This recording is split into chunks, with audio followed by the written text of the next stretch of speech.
Hi, I'm Lisa Baudouin. Welcome to Lisa's chat room. Today I'm going to be talking about this floor time production profit and loss worksheet that I created many years ago. I created this basically for my son's t-shirt shop.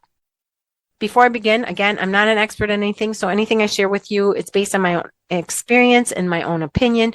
Anything I do, if you use it, you do so at your own risk and peril. Also, too, please note that at the bottom, this is a copyrighted video. In other words, this information is protected by copyright laws. I have no problem with you using this if it's for personal use. If it is for commercial use, yes, I do have a problem with that. Don't try to make money off of my ideas, okay? Because I will try my best to stop that from happening. Secondly, nothing is written in stone. This is all mock data. I'm just giving you an idea. And I always talk about wiggling the thumb in my therapies for a better me, about creating awareness by looking at your hands, creating focus by focusing on one hand, questioning by looking at the thumb, and then wiggling that thumb and creating evaluations and processing that information and seeing if it works constantly, making agendas and whatnot, evaluations and whatnot. So that's basically what this is. And even if you just tried this a couple times or just listen through it first before you try it, okay? Because there's a lot involved, but it's really simple. But what this does is it takes and brings your focus into certain things that you need to focus on in business, all right? So the spreadsheet basically has 4 sets of columns that do calculations, okay? The first one is where we're setting up our fixed costs and our floor time costs, our floor time fixed costing. And from there, we can do some calculations, okay? So let's start there, and then we'll just work our way over. Here we've got our fixed costs, and that's pretty simple, right? Most people understand fixed costs, and again, this is all mock data, okay? It came to $13,320, and again, it's all generalized. You could do this down. I would say you get really close. You're never going to get at a 0 point. You're never going to have an exact amount, but you're going to come really close, a lot closer than you would if you didn't do this type of calculation. And this calculation actually brings your focus to certain things. So what we've done here is we've just brought the fixed cost. This is my t-shirt shop. I'm going to say I have a pretend t-shirt shop. And so my fixed costs are $13,320. Now, here, what we're doing, let me get the screen a little bigger. Here is just the basic calculations that we use day to day and how we usually think things through. So here I'm basically telling myself, well, it's costing me almost $160K a year, right, to have this production. Now, this is production, by the way. This isn't sales. Point of sales is a completely different animal, if you will, a different venue, business, a different model. This is basically, we're looking at floor time, production costs, because the fact is, I can't make any money unless I'm producing. And really, that's where I need to make my main focus, because the potential is not there unless I create the product, okay? And so that's where we're looking at here. So here, what I'm doing is I'm basically honing in on that production time, right? With first looking at the average time, okay? So here, it's basically telling me, and I'm just using really easy peasy calculations here, and really you could just follow them through. I'm just summing that up, multiplying that by 12 for a year. This one's by 52, which is that's not really the correct number, but it's close enough. So I'm looking at this and I'm just coming down. So basically it's saying to me, it costs me $439, about $440 to run my shop, right? Every day, right?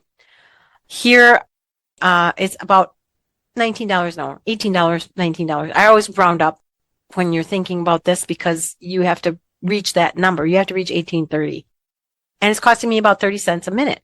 But I am not calculating as far as the production, right? So this next group, what I'm doing here is I'm going to be creating this calculation that's going to calculate down for me. My calculation here for these first numbers here, these first 3 are based on my monthly calculations, and I just grabbed this off the internet. Basically, we have 22 days, working days in the month, and we have 4.4286 numbers of weeks. We don't have exactly 4 weeks in the month of December. So these two numbers are very important here. So I'm just putting December 2022 here, and actually I put that apostrophe because I'm forcing this cell to be text, okay, text cell, and that's how you do that if you want to force it. Otherwise, if I just type December 2022, it'll automatically think I'm putting in a date format. Here I've got that information coming from that tab, and here I'm just plotting this in. Now, other places I'm going to show you where I actually did some calculations, but here I'm just saying, well, my floor, okay, and we're talking about when are the presses running, okay? My presses run 7 hours per day, 5 days per week. So we're open 8 hours, but my staff, my production staff gets an hour, 2 15-minute breaks and 1 half-hour lunch, okay? So I'm looking at it that way. And what this does is it gives me a base of actual floor time, 35 hours per week and 155 hours per the month. Now, if we come down here, this is where my floor costs are actually calculated. So what I'm doing is I'm saying, how much money am I spending when the production floor is on, when it's working? Okay, that's what I'm doing. I'm breaking it down here. So really, it's costing me about $86 an hour for my floor time, right? It's in the costs. So instead of looking at it as an average, I'm actually coming right down to the nitty gritty to the minute. It's costing me about $2 a minute to run. And that's really important. It's kind of like a break even, sort of. Okay. Break even, I've done them, and I actually will post a video out there about break evens because I've created them myself in Microsoft Excel. But basically, this is kind of a break even, but it's actually taking it and kind of honing in on one job, right? One production job. So here it's about $1.43 per minute. Okay. And if you notice in my calculation, I've got it truncated because, again, that decimal point is a float point and that number is quite long. So I've just reduced that down. It's about $1.43. You're never going to get down to the penny, but you can get pretty close. Okay. This is pretty darn close. So I know that every moment my shop is open and my employees are on the floor and they're supposed to be working, it's costing me in fixed costs. All right. Just fixed costs alone. That's what we're looking at. Now we're going to go over here to the actual timing of it. And I actually have time in 2 different ways. So here we're looking at, and I just kind of, again, this is like a guesstimate. It's just kind of giving you an idea. Here I've kind of added the administrative sales together. All right. Basically, I've taken an hour and 45 minutes to, talk to the customer, set up the stuff in the computer, go through purchasing the supplies that will be needed for this job. Okay. Down here for the screen press setup, and this would be my screen press operator would be, or whoever does the screen would be also adding in here. It took an hour to create the screen. The press setup took only 15 minutes. This is just like a white t-shirt with a black ink. Okay. One color job. Pretty easy peasy when it comes to screen printing. Here I would actually be taking, and this is the prep. So this is how long does it take to go up? How long does it take to go down? Now, if you can notice here, you can see that it says 12 a.m. I just leave that there. That's a timestamp. So what I'll do here is I will put, let's see what I'm going to say. I'm going to say it's taken me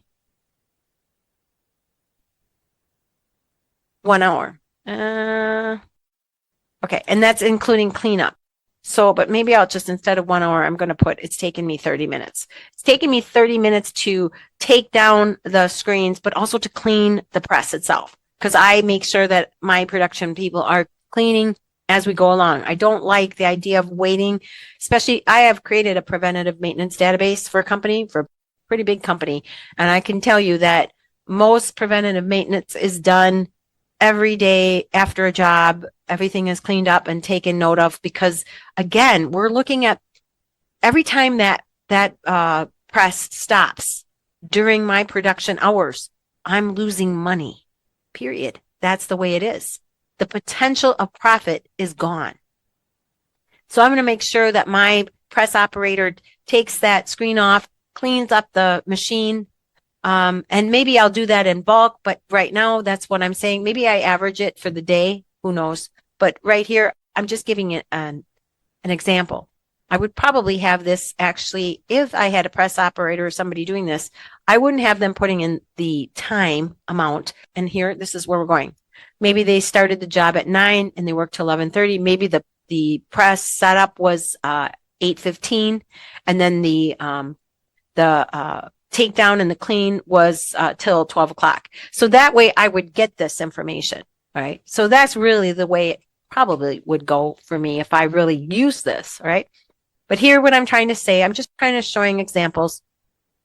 Took about an hour and 45 minutes for all this.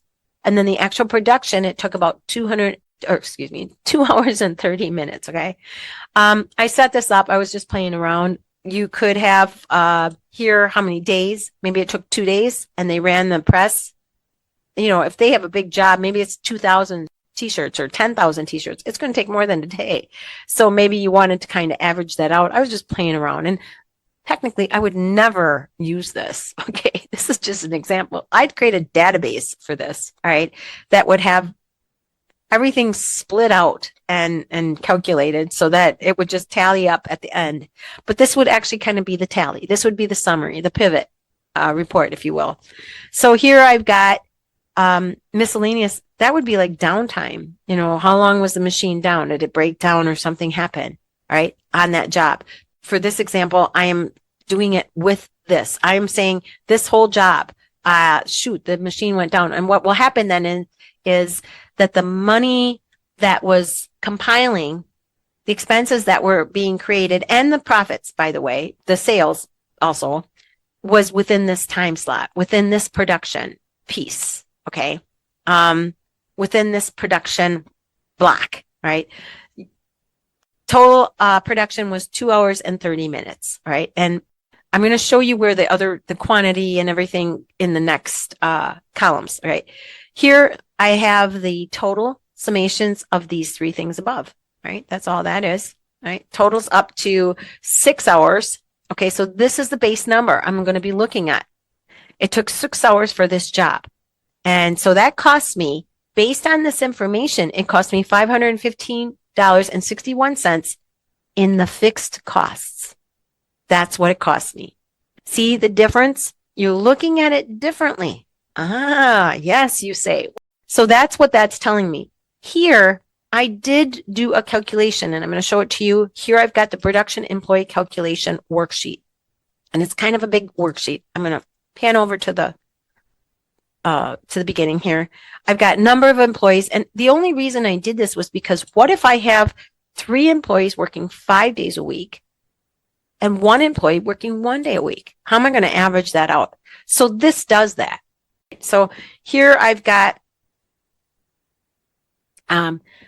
all this information in here, and I could even like pull out their own, expenditures, or even the companies, any kind of insurance or whatever.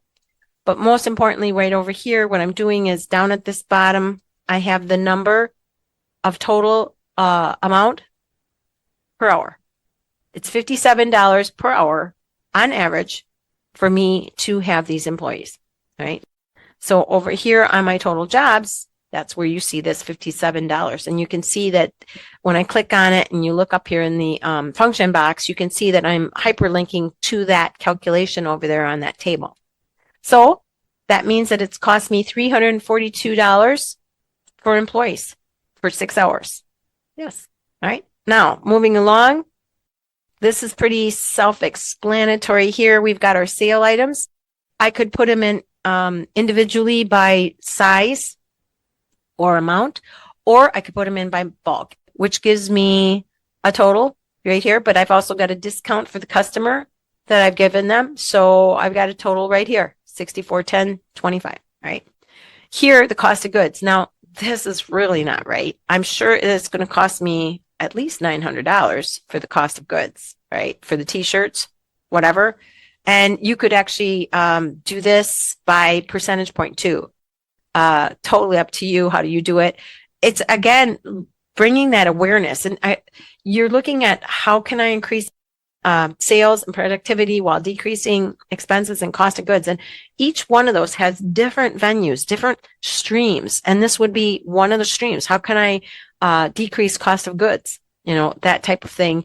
You're looking at that now more than ever because you're looking at it out here and now focusing in. All right. So here I'm just kind of breaking down some of the costs. And again, this is all mock data. Boxes, I'm sure, would be more than $18. They probably about $2.50. I don't know. All right. Ink, I have an idea that ink would be maybe $89. Not sure. So here we've got the total cost of goods at $1,239. All right. So now we're going to move over to the last column. We're almost done here. We've got, and up here, by the way, I put the order number. Here we've got the production supplies. Now I have done time studies on things like this. Like, would it be, is it more costly to have gloves than it is for employees to wash their hands? Now, employees are always going to wash their hands. The thing is, when you have gloves, employees usually wash their hands less, okay, because they're not having to remove debris off their hands. They're just trying to get the glove residue off. Also, too, I've noticed, and again, I would have to do a study on this, but I believe that employees also use less paper towel when they use gloves.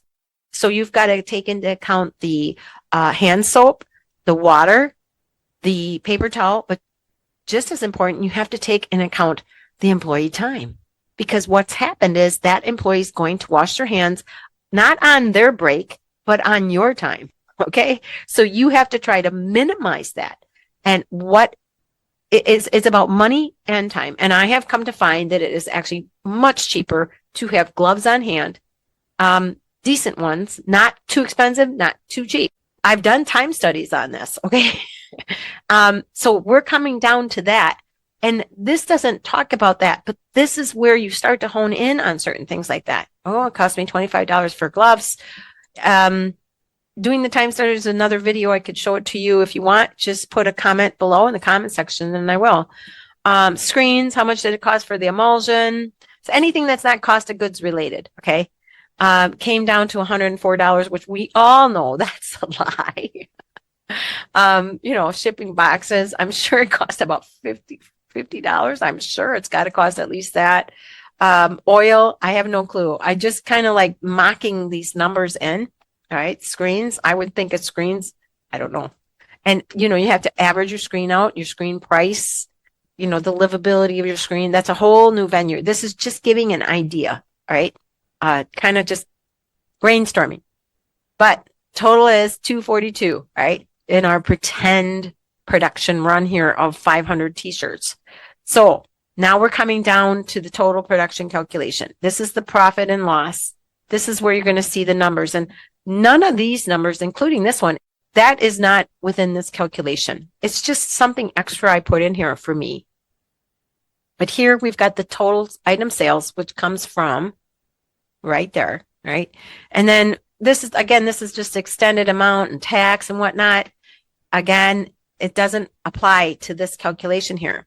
So my fixed costs were $515.61. And you can kind of see that here in the corner, right? That's what we totaled. In other words, my production, my building and everything that goes in it, it cost $515.61 to run to have my building open and to run the presses, for this job, right? It cost me $342 for my employees for this job. It cost me $1,239 for the cost of goods, $242 for the supplies, which gives a total amount of $23.38 for the costs. So here I've got a profit and loss. I mean, I got a pretty good profit, huh? That's a pretty nice profit. Holy cats, right? So obviously it's mock data. It's not going to be exactly like that, but I wanted to kind of show you this is how this works. All right. Moving over, I'm going to move to the home. I'm just clicking home here and I'm kind of lowering it down. So moving over again, there'd be a lot more stuff involved here, right? As far as your fixed costs. And I just kind of like lumped everything in. And again, these numbers are probably not right at all. Now, to take this further, what I would probably do is I would do a comparison as far as in time. What happens in databasing is you create what they call mapping, and you can see. So for each job that's just a one color job with a white t-shirt and black ink, I can start to see a map, a visual of the production. Were my producers faster, slower? And this has got to do with the timing of the job, but also too, before I can even do anything with that information, I would have to do a time study on what could be produced within the time at a decent rate. Okay. I actually have worked for companies where they've hired people and the people come in and they do time rating. I was a part of that process at several places, but the thing is you don't want to kill your employees by making them really kill themselves every single day. You want to have a set time, a piece rate, if you will, to make sure that they're happy and comfortable with their job. So the first thing to do is to do that. And how you would do that basically is by having them run 100 t-shirts and taking those 100 t-shirts and figuring out how long it took them, or having each time they run 500 t-shirts, you're going to kind of know if they're running at top performance. So that's another thing to think about, but I haven't really covered. I'm not going to cover that in this video, but I thought I better just say something about it because I think that's really important to think about. You can't get in anything you do. Like if you get a sickness, you're not going to really understand that sickness if you don't understand the health. You know, like if you don't understand the physical human body, how are you going to understand how a virus affects it? All right. It's the same thing in business as far as like the machinery. If you don't keep your machinery and create a preventative maintenance database or have some kind of system in place to keep all your maintenance up to date, and that machine breaks, okay, it's really bad judgment not to do that. It's not good business sense, especially if you have presses or you have machinery that needs to have update. Same thing with your employees, just to, you know, be on good communication with your employees, understanding if they're happy with their job. Maybe they feel like they're overworked, making sure that you do these time piece rates very effectively. That is so important. I have seen so many people burn out because a company will say, well, we think you should make 500 pieces per hour. And it's just impossible. You know, it's just tiring. So making sure you have that right balance, I think that's really important. This helps you to kind of see that whole thing, right? Didn't it? I hope so. So that's it for this video. Again, make sure you understand that this is copywritten. However, if you want to use it for personal use, if you want to set something up like this, I have no problem with that. All right. But if it's for commercial use, yes, I do have a problem for that. You will not be using my stuff to make money. My whole idea is to share content that can help other people. This is the way I pay it forward. All right. So if you like this video, please click the like button. Any comments, put them below. Please make sure they're appropriate. And also too, if you're trying to sell something or you put a link below in the comments, they get auto deleted now because a lot of people are trying to market through using comment section in other people's videos. And I'm not going to allow that on my YouTube channel. All right. Make sure you subscribe, like, and share with your friends and family. And please make sure that you stay safe and stay healthy. And I'll see you again next time in Lisa's chat room.